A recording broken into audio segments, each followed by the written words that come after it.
Olá, boa noite, meus amigos, minhas amigas. Nós vamos começar mais um Reflexões Psiquiátricas, falando hoje de uma questão fundamental no Brasil, que é a questão da habitação, né? Eu vou botar aqui uma musiquinha para vocês, como a gente sempre faz, enquanto espera o nosso convidado. Uma musiquinha vagamente relacionada com o tema, né? Então nós estamos esperando a minha amiga Duda Alcântara para falar de habitação. Olha aí. Era uma casa muito engraçada, não tinha teto, não tinha nada, ninguém podia entrar nela não. Foi retirado do YouTube, então o Instagram não pode derrubar a gente. Na rede, porque na casa não tinha parede, ninguém podia fazer pipi, porque pinico não tinha. Era uma casa.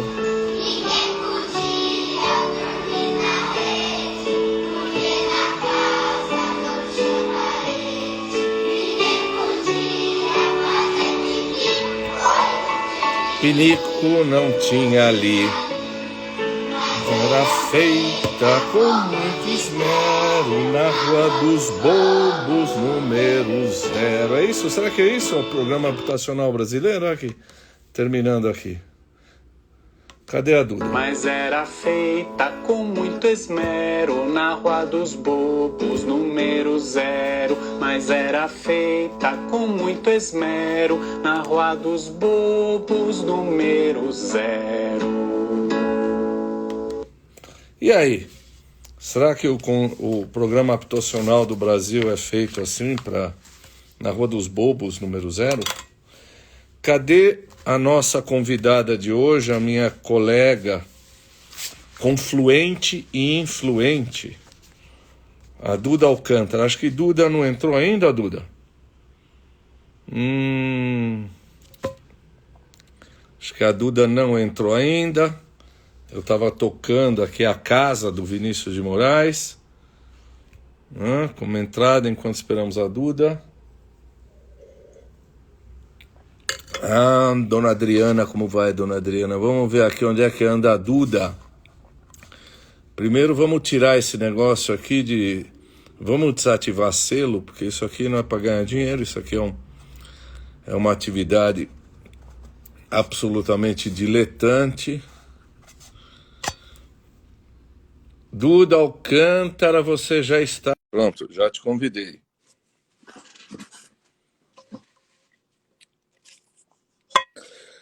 Cadê a Duda? Duda Alcântara, estou esperando você. Já te convidei, Duda. Pode entrar em casa, na nossa casa aqui.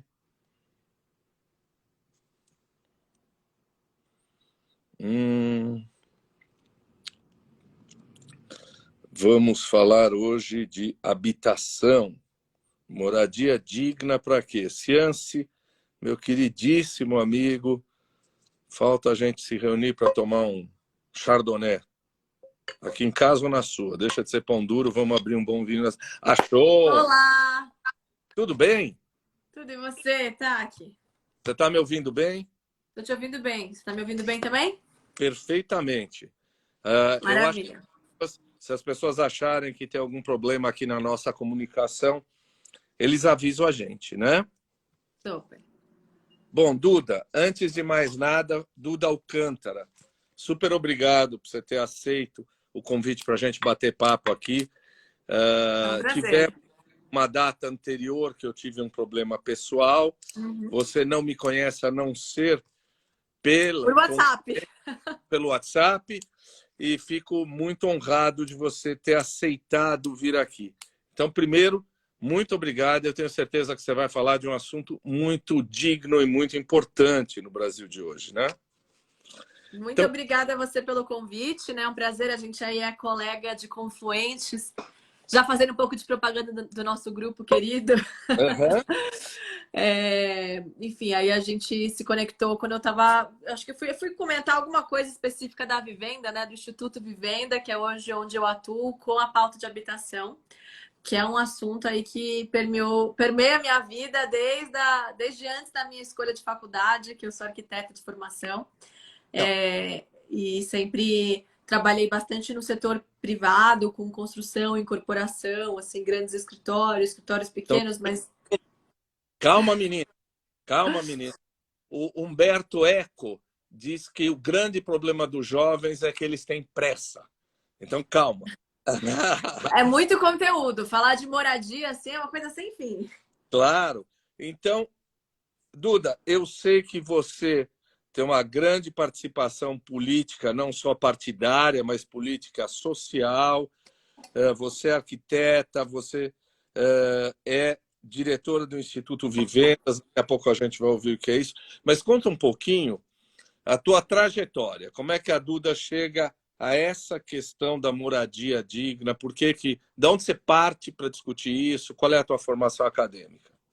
Perfeito. Pois é, já que então a pergunta foi da onde veio, né, esse interesse, assim, porque como eu comentei, a minha formação é de arquitetura e na faculdade a gente trabalha intensamente a questão de habitação social, até menos do que deveria. Assim, eu já estou sabendo que eu me formei na FAP, mas que as turmas seguintes trabalharam bem mais essa questão já, que é um assunto que, inclusive, hoje, dentro do Instituto, a gente entende o quanto as faculdades ainda falam um pouco da habitação social, né? Mas o meu interesse veio bastante de dois lugares, assim, acho que de um engajamento com projetos sociais, e aí deparando com, para mim, uma coisa que estrutura a desigualdade, que é o CEP, aonde você mora, a qualidade da tua casa, a condição de saúde que ela te traz, a condição de segurança que ela te traz. Então, esse contato aí com bastante contraste na adolescência já mexeu bastante comigo. Até de ser voluntária, né, numa ocasião inesperada, me voluntariar com a minha mãe de ajudar uma família que eu não sabia exatamente o que ela estava precisando, mas ela ia assim, ser levada para um albergue. Então foi uma coisa um pouco bem chocante, impressionante essa relação que as pessoas, que a gente nem imagina o que é não ter uma casa, né? Assim, provavelmente todo mundo que está me assistindo tem aí um teto seguro, vai voltar para casa, já está em casa, nesse lugar quentinho que remete coisas boas e ter lugar de descanso para o trabalho do dia seguinte. Então, hoje 40 milhões de famílias, segundo a POF, a pesquisa do IBGE, dizem que precisam de algum tipo de melhoria nas suas casas, né?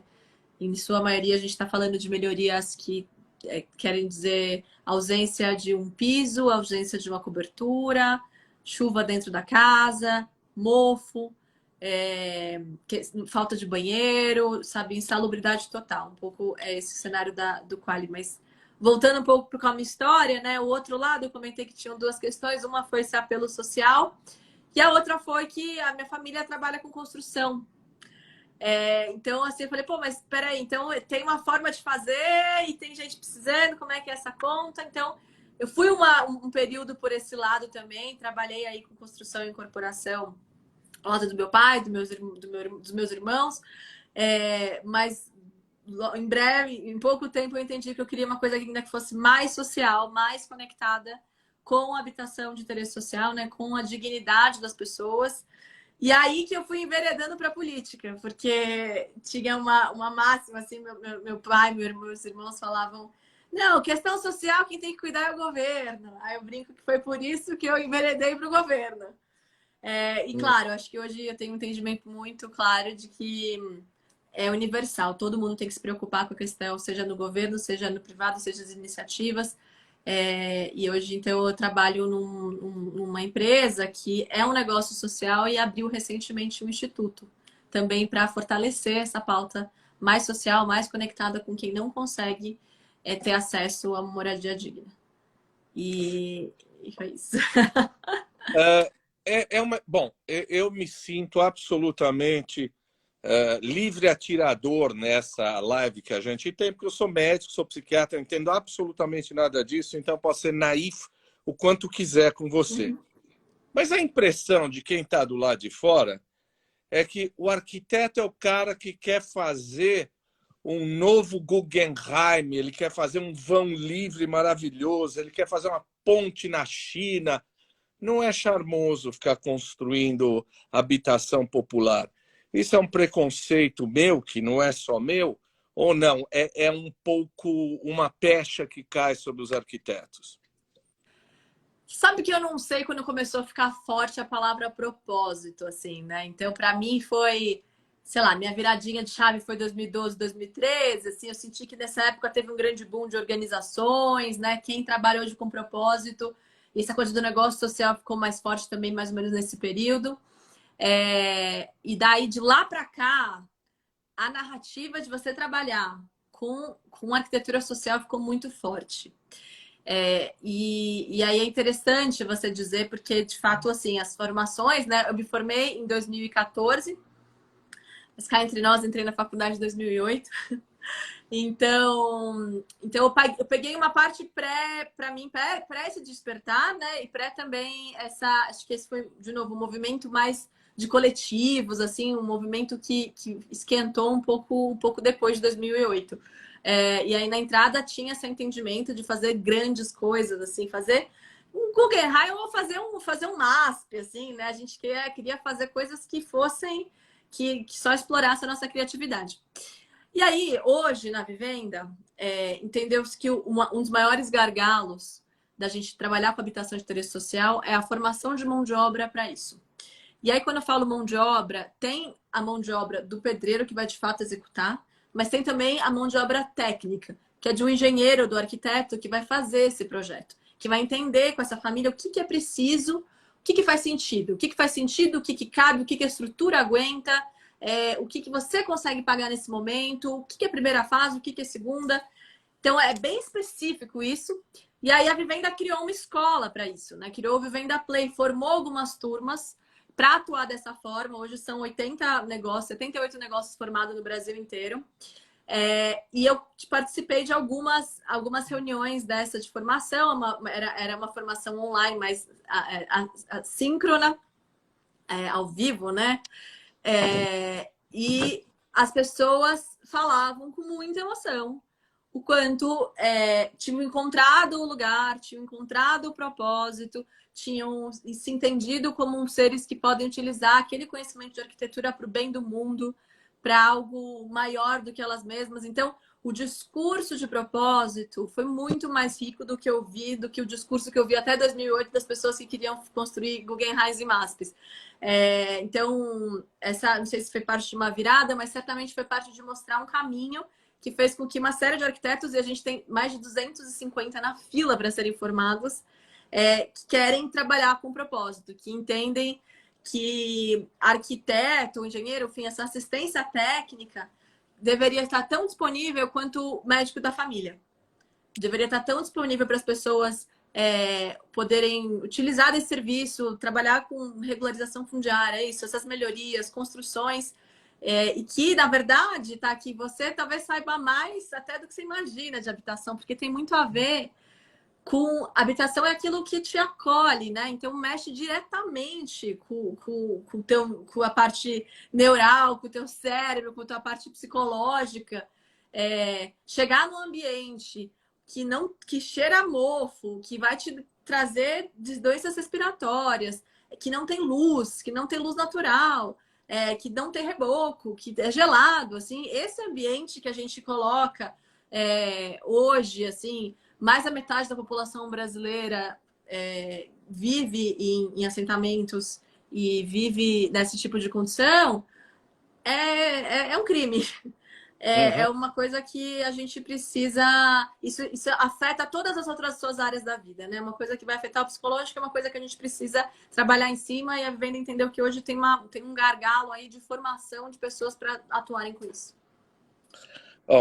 Eu preciso já te agradecer, porque você levantou uma bola aqui, né? Falou de médico, de família, eu sou professor universitário, sou médico, e vira e mexe tem sempre um pentelho, uma pentelha ou um pentelis, né? Que você fala muito de política. Eu falo de política no sentido aristotélico, não partidário. Mas é sensacional, porque é o que você disse, uma casa não é um tijolo. Uma casa é um lugar de aconchego, de afetividade, de privacidade, de dignidade, e que tem tudo a ver com saúde mental. Então, nós estamos falando de uma coisa absolutamente relacionada.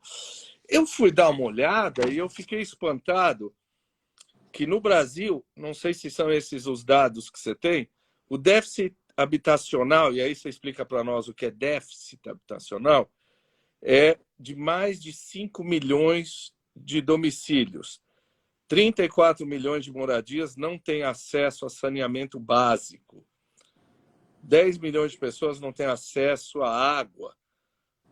Explica o que é déficit habitacional. Você tentou me explicar e eu não entendi o que é quantitativo, qualitativo. Explica para a gente isso. É isso. Não, maravilha. Você deve ter pego o último dado que a gente tem oficial da Fundação João Pinheiro, que fala 5.800 e alguma coisa. E aí, esses são os dados quantitativos, que é basicamente a quantidade de habitações que precisam existir para que a gente consiga garantir que essas pessoas, que já vou explicar o que entra nisso, mas que tem uma habitação de qualidade.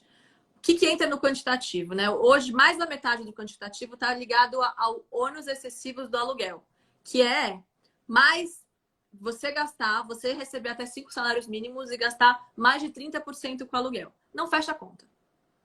E o aluguel no Brasil vem subindo, então por mais que com a Minha Casa Minha Vida tenha investido 300 bilhões de reais em uma década, não diminuiu o déficit, nem em nada. Pelo contrário, só aumentou, porque tinha um outro fator de equilíbrio, que era a questão do aluguel. O que hoje pode ser feito, né? Porque, de novo, então, mais da metade desses quase 6 milhões, 52% está ligado à questão do ônus. Mas tem outros pontos que também ficam aqui dentro, que é coabitação. Não tem para onde você expandir. Você precisa que essa família se coloque em mais de um lugar. Não cabe nesse ambiente mais de 4 pessoas morando nele. Outro é habitação extremamente precária, que são habitações feitas de papelão, feita com material madeirite, material muito precário. São essas que vão cair, que vão ser levadas pela chuva.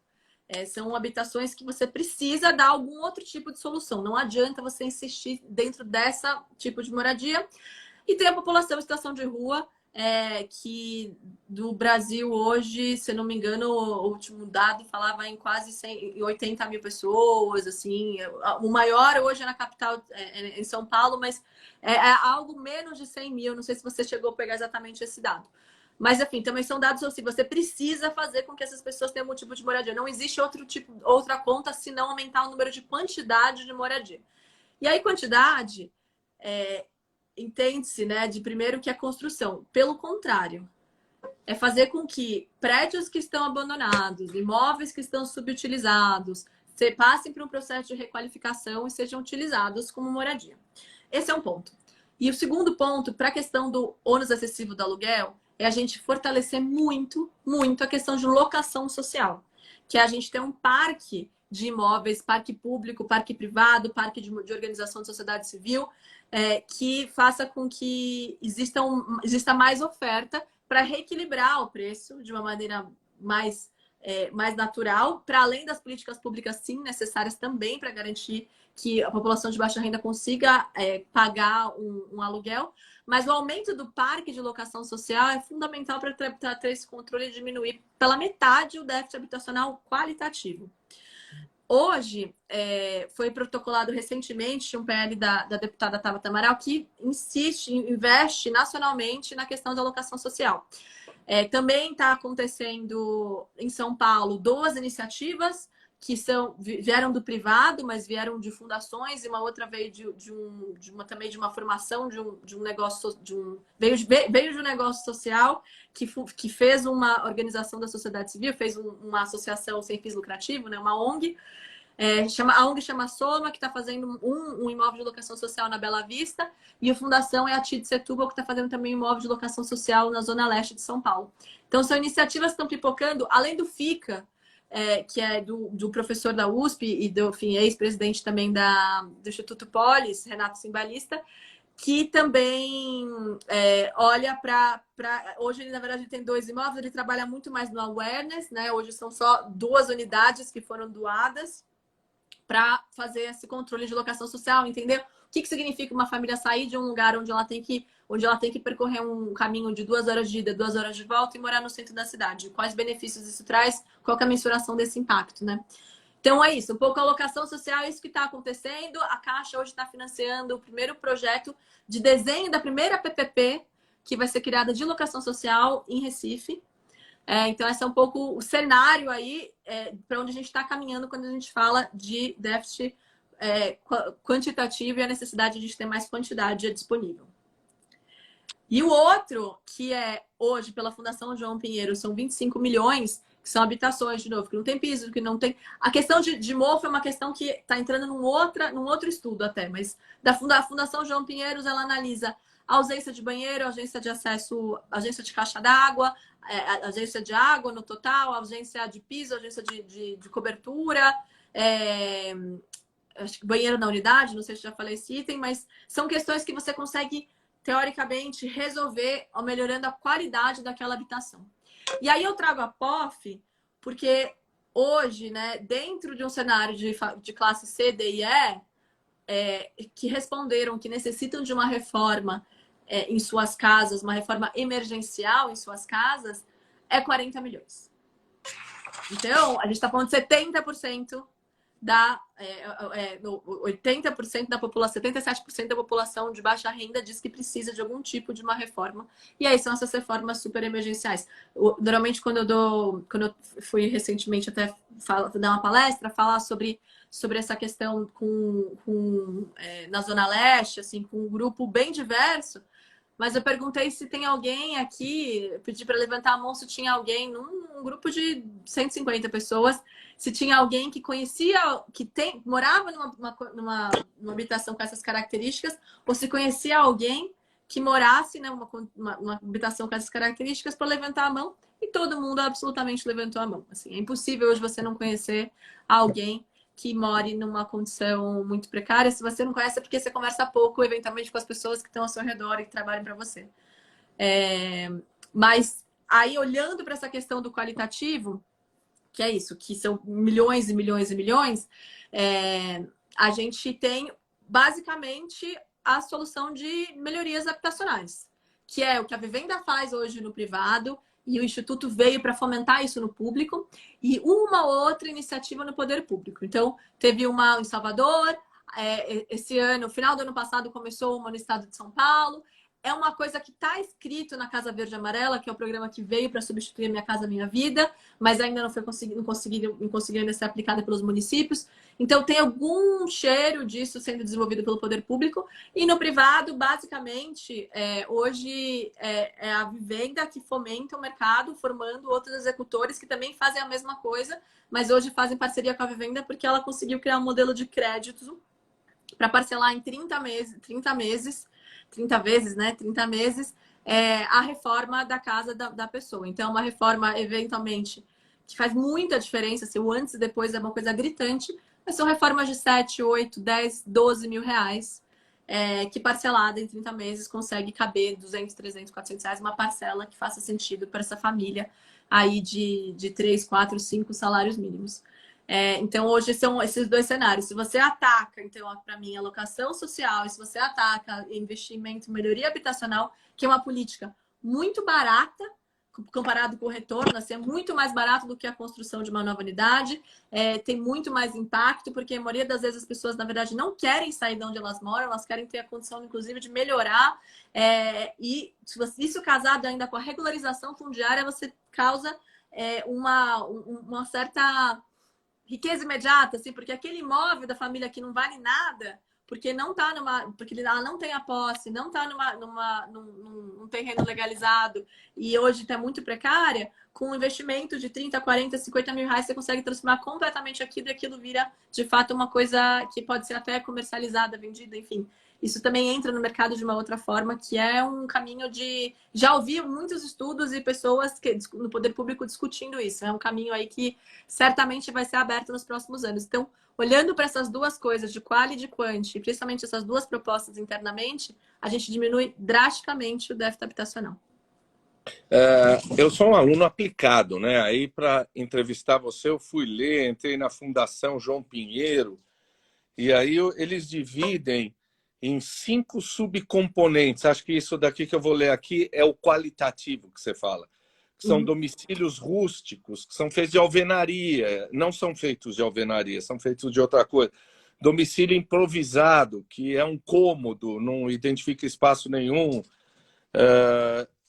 Unidade convivente, onde vive um monte de família junto. É isso que é o qualitativo, quer dizer,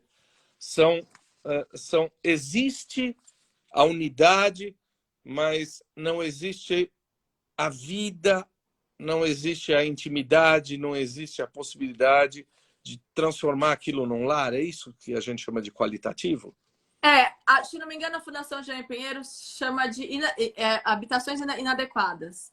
É uma outra classificação que tem aí, então não sei se você chegou a imprimir ou teve a chance de ler essa parte. Sim. Aí, lê aí a inadequação. Bom, o que ele diz é que normalmente quando imaginamos um déficit habitacional, pensamos em famílias sem casa. No entanto, o significado do termo não é bem esse. Ele abrange moradias em situações precárias. É isso aqui, né? É isso. Eles estão o déficit todo, de novo. Qualitativo é que você precisa, de fato... A pessoa tem casa, mas ela, por exemplo, está gastando mais com aluguel, está em coabitação. Essa questão de você só ter um cômodo ou ter uma habitação muito precária, ela ainda entra na quantidade. Você ainda precisa ter mais quantidade, ou, de novo, ou só regularizar, por exemplo... Hoje a gente tem no centro da cidade de São Paulo 1.300 imóveis notificados que eles estão subutilizados. E cada imóvel não é uma unidade, é um prédio, né? Então, pode ser um prédio, uma casa, mas assim, no geral, são prédios. Então, a gente está falando de 30, 40, 50, 60 mil casas, né? A possibilidade. Então, regularização e trazer isso, né? E transformar isso num parque de locação e trazer isso para o mercado. Então, isso faz com que a parte de quantidade aumente, mesmo essas pessoas tendo, de certa forma, já algum tipo de moradia, um teto. Não estou falando de pessoas que moram exclusivamente na rua. E, por outro lado, a Quali ele trabalha também nessa parte de melhoria, assim, porque daí eu estou falando de pessoas que entram, que vivem numa condição também que é entendida como sub, né? Entendida como uma condição que ainda não é digna. Acho que digna, né, além de ser o título da nossa live, é a palavra que consegue classificar, assim. Quando a habitação não é digna, e a gente hoje tem, então, somando os dois pela Fundação João Pinheiro, 30 milhões de famílias, de casas que não são dignas, você está dizendo que essas casas estão no déficit habitacional. Então, vamos fazer assim, explica para nós, você que é diretora executiva do Instituto Vivenda, o que é o Instituto Vivenda? Explica para a gente, para o ignorante aqui, o que é, qual é a estrutura, qual é a intenção, qual é o projeto, o que é o Instituto Vivenda que você tanto fala? Super. Não, tá, aqui eu vou até contar, cadê aqui, ó, trouxe até o meu adesivinho aqui do Instituto Vivenda. Tá. Eu até ano passado, seguindo um pouco mais a minha trajetória, já vou casar com a Vivenda, eu, de novo, né, me envolvi com a política, né, parei nesse capítulo onde eu super me engajei em campanha, fui candidata em 2018, depois eu me tornei presidente da Rede Sustentabilidade, enfim, trabalhei na Assembleia Legislativa, fui conselheira de mandatos, enfim, percorri um pouco, RAPS, Renova, essas formações para jovens que querem se aproximar da política, entendendo que o caminho de política pública, o caminho de transformação social da habitação era através de política. E aí, no final do ano passado, a Vivenda, que eu já conhecia, e eu já te explico mais o que é, mas falou, olha, tem uma outra sugestão aqui para você. Tem um instituto que a gente acabou de fazer, de formar, de constituir. Ele nasceu no dia 28 de dezembro. e que está buscando uma diretora executiva, e eu prometo para você que você vai ter muito impacto e vai conseguir realmente fazer a pauta avançar. E até agora não mentiram, porque realmente foi um espaço que eu troquei um caminho por outro, mas eu estou encontrando um lugar muito concreto de atuação. Então, a Vivenda em si surgiu há mais ou menos surgiu há 8 anos, eu ia falar 8, 10 anos, como um dos principais negócios sociais do país, que é criar um produto que beneficia a sociedade, né? O negócio social tem aquela lógica do Yunus também, de retorno da sociedade. Enfim, foi um termo que foi há uma década, mais ou menos, que está sendo mais falado, mais ou menos até quando eu te comentei esse ano de virada aí, 2012, né? Que o Brasil começou a olhar mais para isso, assim, em alguns pontos. E aí entendeu-se que a história inteira, até eu vou sugerir quem estiver assistindo e quiser saber, entrar no YouTube e botar a Vivenda, que o Fernando conta melhor do que eu, que é um dos fundadores, qual foi a história toda. Mas basicamente eles criaram um produto que possibilitava a dona Jussara, que é a persona que hoje, em sua maioria, é uma mulher negra, uma mulher mãe sozinha, mãe solo, a conseguir pagar uma reforma para sua casa, né? Porque antes a pessoa sempre fez, né? A reforma em favela, a reforma em comunidade existe desde que existe a comunidade.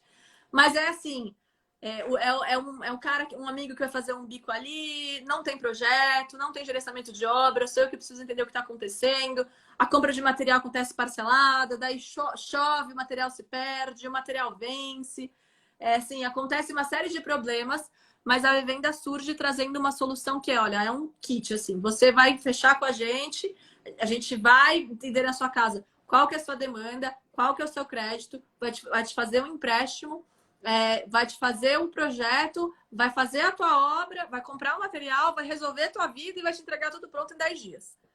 Essa é um pouco a promessa que a Vivenda fez e veio fazendo isso, enfim, desses 8 anos, 6,5, até se tornar uma plataforma para impulsionar que outros negócios, outros empreendedores sociais façam isso também. Ela ainda conecta a dona Jussara, que chega pela gente, com o crédito, que foi a primeira debênture do setor social, o Social Bonds, lá em 2017. Então, conecta todas essas pontas e o empreendedor, hoje no Brasil inteiro, não é todos os estados, mas todas as regiões do país, fazem reforma através da conexão da plataforma Vivenda. E o Instituto surge com alguns objetivos. O principal deles é conseguir obras subsidiadas em relação com o poder público para conseguir atender aquelas pessoas que não conseguem pagar, que ganham abaixo de 3 salários mínimos de renda familiar. Na verdade, a gente foca em quem ganha abaixo de 1 salário mínimo e meio, assim, de renda familiar, que é onde está o grosso de todos os déficits, na verdade. Então, o Instituto busca reformas, busca a formação desses executores, né? A escola, a Vivenda fica aqui dentro do Instituto, busca inovações. Hoje a gente trabalha também olhando para a questão de saneamento e para a questão de uma lista verde, de sustentabilidade dessa reforma. Então, a parte de inovação e como é que a gente consegue olhar para o ecossistema e entender o que precisa melhorar. E fomentar o poder público, né? Assim, esse ano a gente vai ter um exercício nosso de apresentar a nossa solução para as campanhas de candidatos, porque é importante entender o que existe como solução, a gente não focar de novo só na questão de construção, que é digna, que é válida, principalmente pelo fomento do ecossistema, mas existem outras formas, né? Fomento da economia, mas existem outras formas de fazer esse fomento, de empregar a mão de obra e de dar qualidade em escala para a população. Eu achei legal, imagino que Dona Jussara é um nome hipotético. Né? Existiu uma Dona Jussara, mas se tornou hipotético. Tá.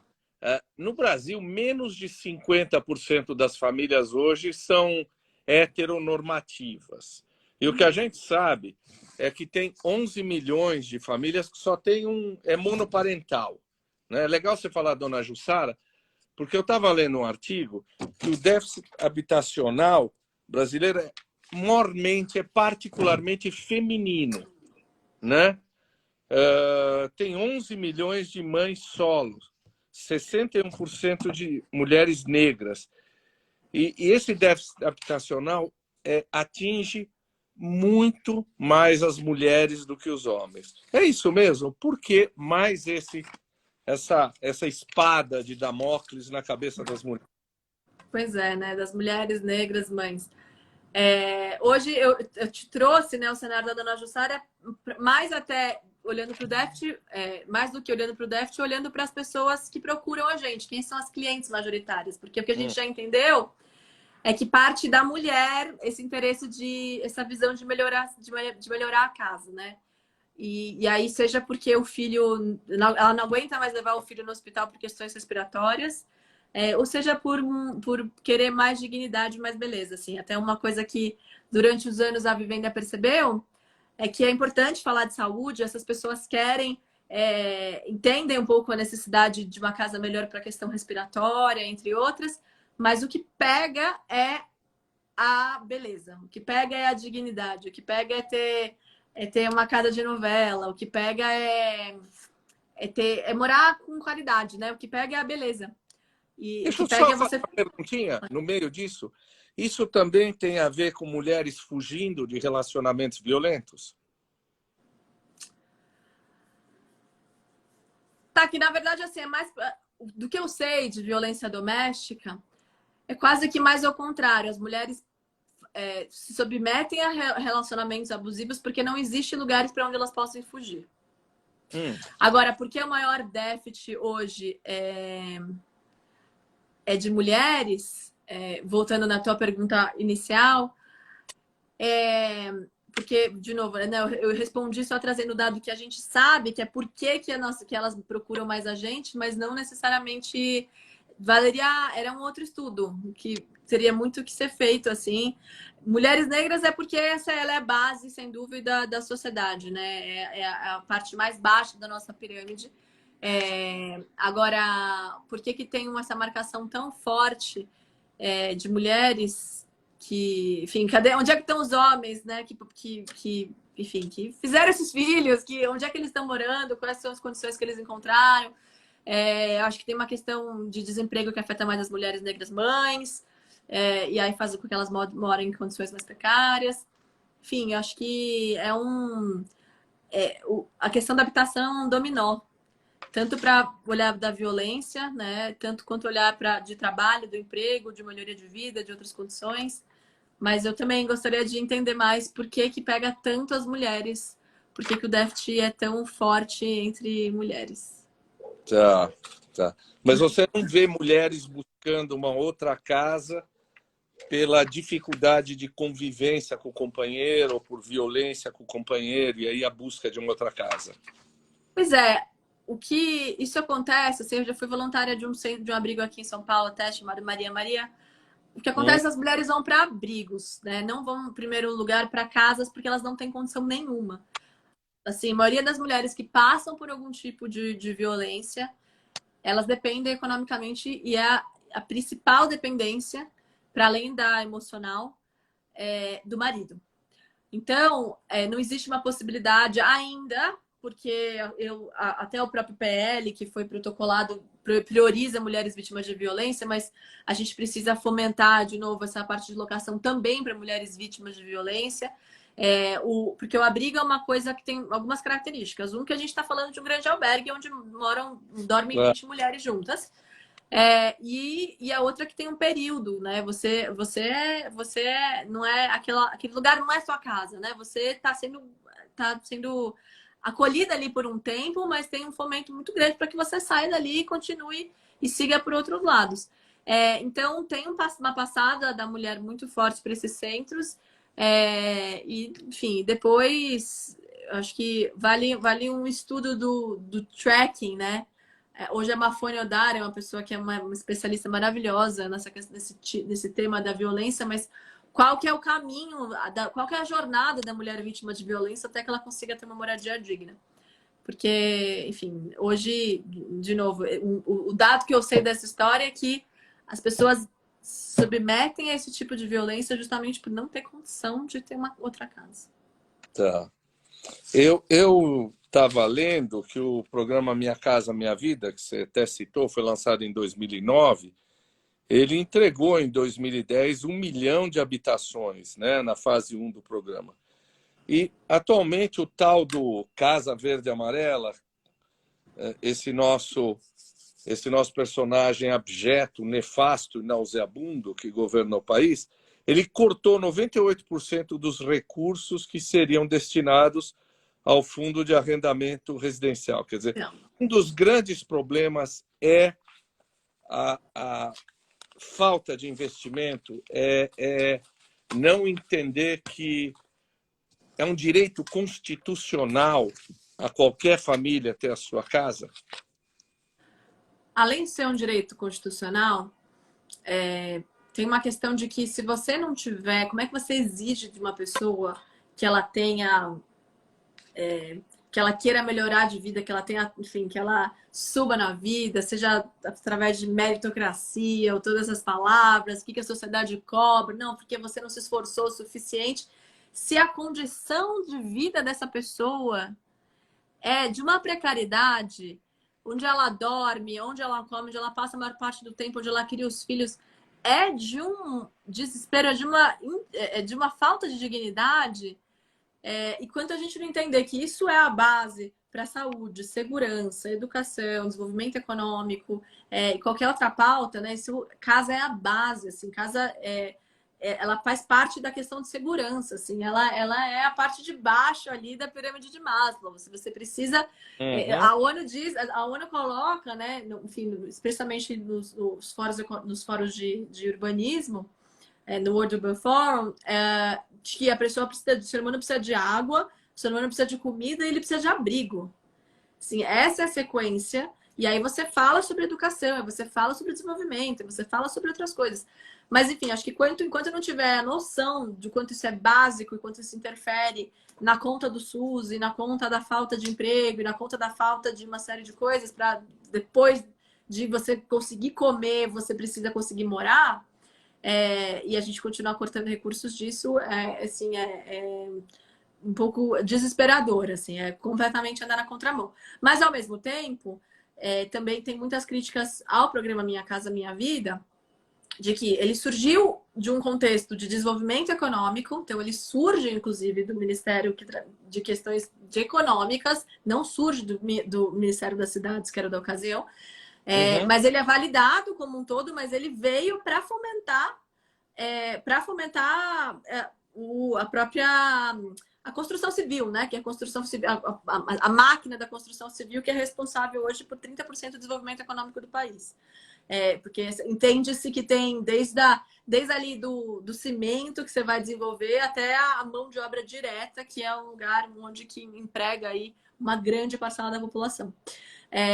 Então, voltando assim, apesar de não ter saído exatamente olhando para a questão do déficit, investiu muito, construiu muito, desenvolveu muito, mas a gente precisa evoluir modelos. Então, quando eu falo evoluir modelos, o modelo simplesmente de construção e subsídio, construção e dar, construção e venda, ou compra de unidades, como existe assim hoje até no programa do Estado de São Paulo, que você compra do parque que está à venda do parque privado, e disponibiliza isso para a família, dá subsídio, dá 30 mil reais de subsídio para um imóvel que não vai fazer nem coceguinha, na verdade, na compra. Enfim, arranjos que não trabalham, que não conseguem enxergar a importância, quer dizer, ou enxergam, ou, enfim, e na verdade desconsideram o impacto e o quanto os países desenvolvidos também investem muito na solução, de novo, de locação social. E para mim, acho que é uma coisa que a gente vai ouvir muito falar na próxima década ainda, que é o grande virada, assim, como é que a gente passa de ter imóveis de compra e venda e começa a ter outros modelos que consigam dar mais escala e também trabalhar com melhorias para também conseguir aumentar a qualidade da vida dessas pessoas, que é isso, seja 40 milhões, que é o que a pesquisa direta diz, ou seja 25 milhões, que é o estudo da Fundação João Pinheiro, casa que não acaba mais. Tem um autor marxista que eu gosto muito, que é o David Harvey. David Harvey. Certamente você conhece. E ele tem um capítulo só sobre isso. Quer dizer, ele tem um capítulo onde ele fala que o terreno, a construção, hoje é uma mercadoria. Tem a ver com acumulação de capital, né? Então, é cada vez mais impossível você ter, em regiões privilegiadas, habitações populares ou habitações dignas de habitações mais simples, habitações populares. Aliás, eu aprendi com ele um negócio que eu vi aqui no meu bairro, que ele chamou de efeito externalidade, né? Eu vi aqui no meu bairro, quando disse que ia fazer uma subestação do metrô, aqui o povo se levantou, dizendo, não, metrô não, porque metrô vai trazer gente... Você mora em Higienópolis? Moro, indesejada. Não, não, não, não. Essa coisa da substituição do valor de uso pelo valor de troca, da supervalorização do terreno, essa coisa da externalidade, é que expulsa habitações populares cada vez mais para a periferia? É o que causa a famosa gentrificação. Sim, eu almocei recentemente com o Policy Neto, que foi vereador da cidade de São Paulo por, enfim, sei lá, 16 anos, acho que foi isso. Foram 4 mandatos. E hoje trabalha na Prefeitura de Santo André. E a gente entrou no papo do minhocão e ele trouxe uma visão muito importante de que o minhocão é, na verdade, um elemento de controle do valor da terra. Que o dia que o minhocão se transformar 100% num parque, ou o dia que ele for demolido, que vai ter uma expulsão imediata da redondeza. Eu disse que era difícil discordar, acho que era um raciocínio que fazia sentido, mas que eu gostaria muito mais de investir energia e recurso em transformar o que existe de abandonado para aumentar o número de ofertas. Eu acredito muito na base da oferta e da demanda. Então, hoje, enquanto a gente tiver imóveis com preço elevado e poucos imóveis e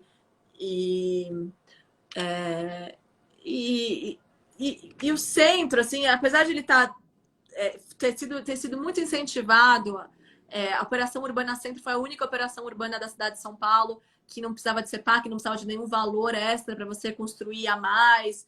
Isso fazia com que os construtores quisessem construir mais no centro. Então, quem anda pelo centro viu que teve um boom aí de pequenos lofts. Então, quando você começa a fomentar de alguma forma, você teoricamente tende a baixar o preço, mas ainda precisa fomentar muito, assim. De novo, a gente está falando de não sei se no último número era 1.300 ou 1.700 imóveis.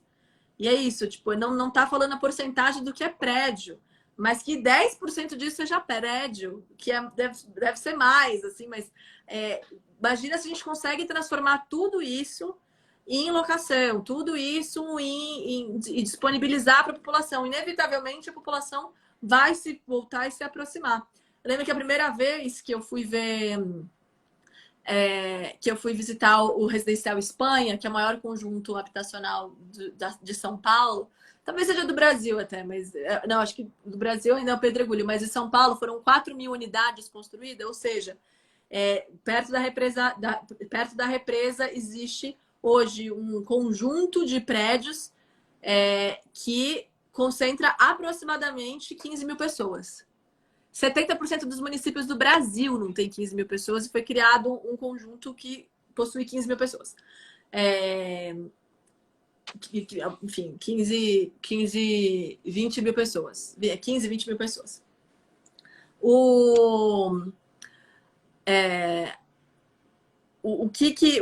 E aí, quando eu fui visitar lá, me perdi um pouco aqui na minha visita ao Residencial Espanha, mais conhecido como Parque dos Búfalos. Eu lembro que eu falei assim, nossa, estão jogando as pessoas muito longe. Passou aí 6, 7 anos. Hoje eu faço visitas em outros lugares, outras comunidades. E eles querem mais que consiga ir para o Parque dos Búfalos, porque estão jogando em Parelheiros, né? Estão fazendo agora conjuntos habitacionais a 40, 50 quilômetros. Pelo menos o Parque dos Búfalos é 30, imagina. 30 quilômetros do centro é super central para parâmetros hoje de São Paulo, para parâmetros de população de baixa renda. Então, acho que tem uma coisa de São Paulo, de fato, ter cada vez mais se expandido. Então, tem uma limitação do quanto do quanto é possível você se manter super central, mas isso a gente consegue resolver com mais oferta e com mecanismos do zoneamento, como ter ali ZEIs, né, que é Zona Especial de Interesse Social. Então, ali você só pode construir habitação de interesse social, aumentar mais ainda esse número de ZEIs, que desde que foi criada em 94 ela vem crescendo. Mas, assim, mecanismos que façam com que demarquem a terra mesmo, né? Que limitem o valor de aluguel, que limite o valor de venda, que limite para que público você está vendendo aquilo, para garantir que exista essa diversidade no território, porque de novo, a pessoa, né? As pessoas que não querem que tenha metrô, que, enfim, não queriam na ocasião, acham que depois do horário de trabalho, a sua empregada ou a pessoa do cafezinho ou qualquer outra funcionária que receba menos de 3 salários mínimos, evapora, né? Ela evapora e aí ela aparece no dia seguinte basicamente na sua casa.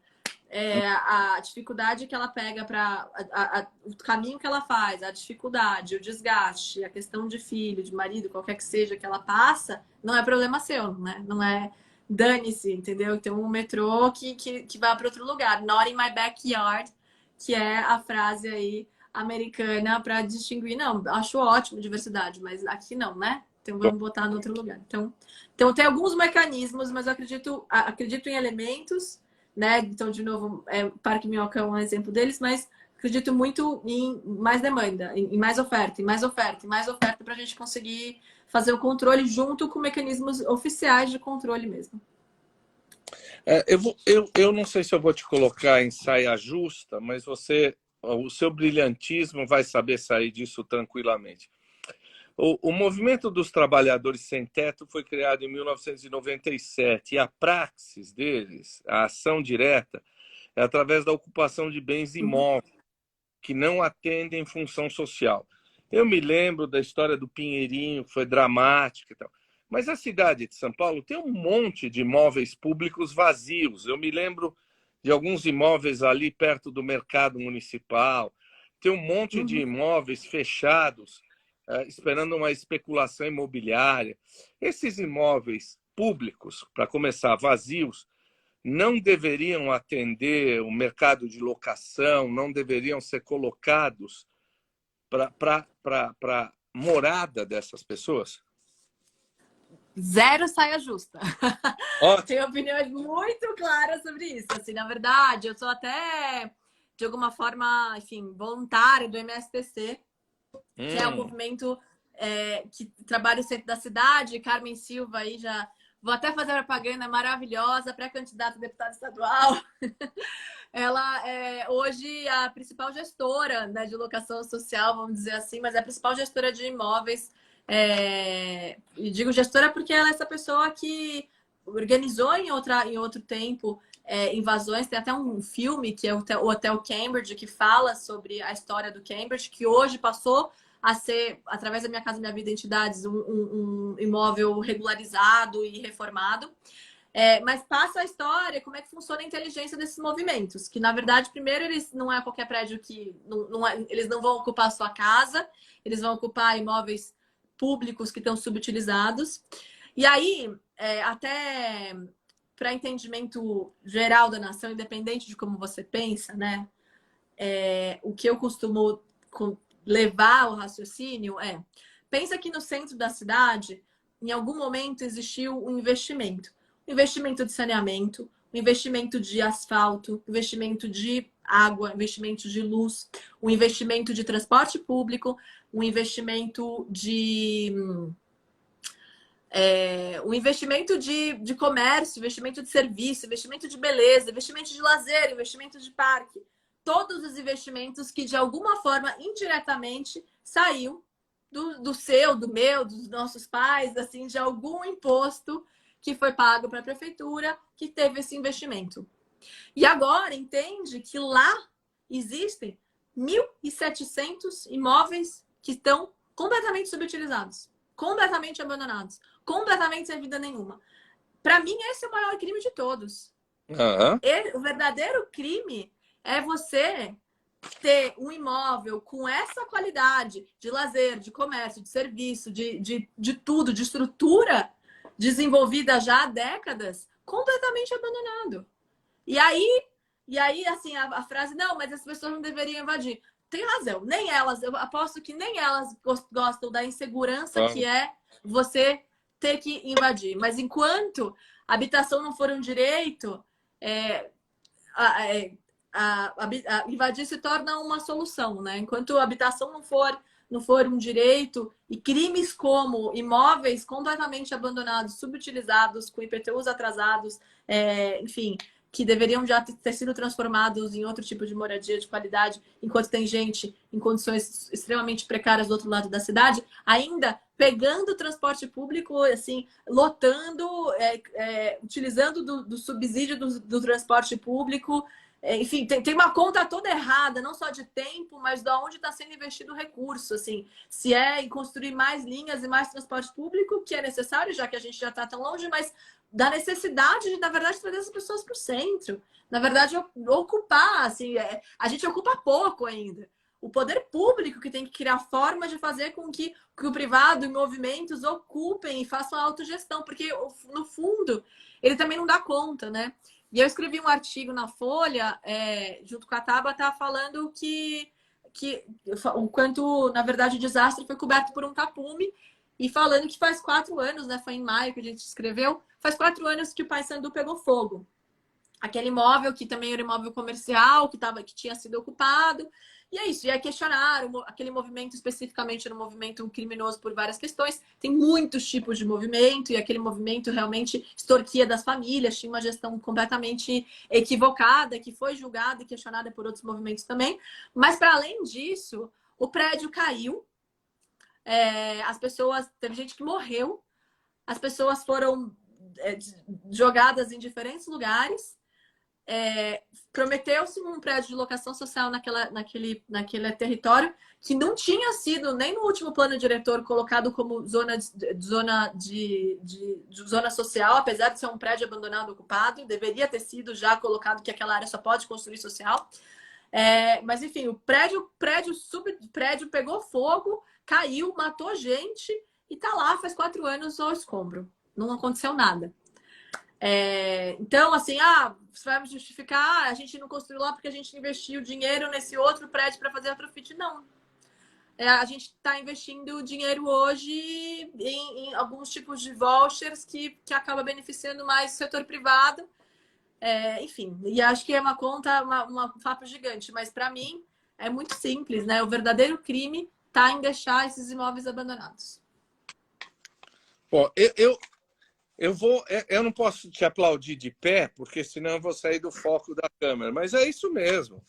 A invasão desses imóveis que não têm função social, que estão abandonados, não é crime. Crime é mantê-los do jeito que está, né? Uma coisa que eu vi, eu não sei se você também ficou chocada, eu estava vendo um trabalho mostrando que o despejo por falta de pagamento de aluguel aumentou quase 25%, 30%, 15% no segundo ano de pandemia, quando houve um horror para todo mundo, né? Quer dizer, mais gente sendo posta para fora de casa por não conseguir pagar aluguel. Essa é uma situação que vai se agravar cada vez mais, quer dizer, a gente vai precisar de cada vez mais moradia. Hoje existe uma ordem antidespejo, né, que foi passada pelo Congresso enquanto a gente está no período de pandêmico e um período de crise, que acabou também sendo aprovado de novo no Congresso, que estamos no período de crise, enfim, mas esse por outros motivos, né, por PEC kamikaze e afins, enfim, um outro papo muito longo. Mas, sem a menor dúvida, isso tem a ver com o ônus do aluguel. As pessoas não vão conseguir pagar. Acho que eu não sei dizer, tá aqui, eu não sei se você sabe o poder, a perda do poder de compra da população, o quanto foi o percentual, né? Baseado assim até na inflação e nos custos, mas é desesperador as reportagens do quanto as pessoas não têm o que comer. Se elas não têm o que comer, elas não vão ter como pagar o aluguel. Hoje, a lei do inquilinato expulsa você, acho que no período de 90 dias. Acho que são 3 aluguéis, depois disso você fica aí disponível. A lei te protege para você tirar. E claro, e sempre tem os dois lados, porque às vezes esse imóvel também é de uma família que depende dele 100% para manter suas contas, sabe? É uma conta difícil, assim, realmente a insegurança que isso causa. Mas o meu questionamento é sempre, tá, então o que o poder público vai fazer? Onde é que a gente vai botar essas pessoas? Qual que vai ser a solução? Onde é que está a alocação social nisso? Onde é que está a garantia de que essas pessoas vão conseguir ter uma condição de morar, uma condição de pagar aluguel que seja diferenciado, especial, entenda o momento que a gente está vivendo. Cadê o investimento nisso, né? E ele ainda não existe. Então, infelizmente, esse dado está diretamente ligado com o déficit qualitativo, que é, de novo, né, a quantidade de mais unidades que precisam existir para o preço baixar com oferta e demanda, mas também com controle do poder público, e a garantia de habitações sociais para alocação que não faça com que a pessoa seja enfim, expulsa. Numa das minhas andanças aí pelos fóruns da ONU, eu fui para Singapura. E lá tem um modelo muito interessante, assim, e aí, claro, tem algumas coisas que é importante que é legal pensar, mas é isso, Singapura tem o tamanho territorial de metade da cidade de São Paulo, assim, é incomparável com qualquer outro tipo de problema. Mas a terra é pública. E você possui essa tal desse parque de locação, né? Porque, na verdade, o imóvel, depois de 100 anos, ele é da família só. Então, é um imóvel que não tem essa finalidade. Você, na verdade, utiliza ele e você devolve. Quando você mudar de lugar, você muda. Quando você mudar de constituição de família, aumentar, diminuir a tua família. Você também muda de imóvel, tem toda essa mobilidade. E aí eu perguntei, mas se a pessoa não conseguir pagar? E daí ele falou, mas por que ela não ia conseguir pagar? Não, se ela não conseguir pagar, a gente pode mudar ela de imóvel. Mas se ela não conseguir pagar nenhum, mas por que ela não conseguiria pagar? Ah, porque ela não tem emprego. Ah, não, mas daí a gente ajuda eles a arrumarem emprego. Olha. Então é uma realidade de uma política muito fechadinha, que a gente está muito longe de conseguir alcançar, entendeu? O desemprego está 14, 15, assim, só aumenta, assim, pelo contrário. E aí, a gente vai fazer o quê com essas pessoas? 14% da população brasileira vai morar na rua? Tem que existir uma segurança de habitação para elas todas. Bom, você colabora com o movimento dos trabalhadores sem teto. Você sabe tudo isso que você falou até agora. Pô, eu preciso votar em você como vereadora. Você foi candidata a vereadora em 2020. Quando é que você vai voltar a ser candidata? Que eu quero votar em você. Pois é, você sabe que em 20, na verdade, eu me pré-lancei para ajudar a chapa da rede, mas eu não fui candidata no final. Assim, se você procurar, eu fui só em 18 mesmo. E entendo que a próxima eleição ainda não é para mim. Eu estou, de novo, feliz e entendendo que eu estou sendo efetiva hoje na vivenda. Você sabe me ver bastante tempo por aqui. Apoiando candidatas maravilhosas que defendem a habitação. Então, o Augusto faz parte do nosso grupo, é um pré-candidato a deputado, a deputado federal, que defende muito a pauta da moradia.